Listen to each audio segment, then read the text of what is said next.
పిఠాపురం పట్టణానికి చుట్టుపక్కల గ్రామాల నుంచి రోజు వేలాదిగా ప్రజలు వస్తుంటారని, అయితే పట్టణంలో పబ్లిక్ టాయిలెట్స్ లేక మహిళలు తీవ్ర ఇబ్బందులు పడుతున్నారని, పట్టణంలో పబ్లిక్ టాయిలెట్స్ ఏర్పాటు చేయాలని పిఠాపురం మున్సిపల్ మాజీ కౌన్సిలర్, టీడీపీ సీనియర్ నాయకుడు జనసిరెడ్డి రాంబాబు విజ్ఞప్తి చేశారు. ఈ విషయమై ఆయన మీడియాతో మాట్లాడారు. పిఠాపురం నియోజకవర్గానికి రోజు చుట్టుపక్కల 35 గ్రామాల ప్రజలు రోజు చాలా మంది డైలీ పిఠాపురం వస్తుంటారండి.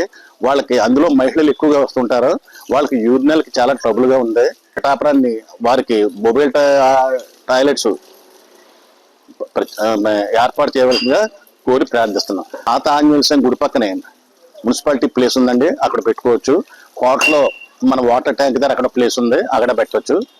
అంటే మేము ప్లేస్ మేము నిర్ధారించడం కాదు, మీరు ఆలోచించి మీరు పర్యవేక్షించి ఆ టాయిలెట్లు ఏర్పాటు చేయాలని కోరి ప్రార్థిస్తున్నాను. ఎక్కువ లేడీస్ సఫర్ అవుతున్నారండి, వాళ్ళ గురించి ప్రత్యేకంగా శ్రద్ధ తీసుకోవాలని కోరి ప్రార్థిస్తున్నాను. దయచేసి మీరు మొబైల్ టాయిలెట్స్ ఏర్పాటు చేసి వాళ్ళకి కొంచెం ఇది చేస్తారని కోరుకుంటున్నాను. కోటకొమ్మ అంటే పెద్ద బజార్ అంటారండి, దానికి అక్కడ ఇంచుమించు 150 షాపులు ఉంటాయండి. అక్కడ ఎక్కడ యూనిట్స్ ఏమీ లేవండి, అందరూ కలిపి కోటలోకే వస్తుంటారండి.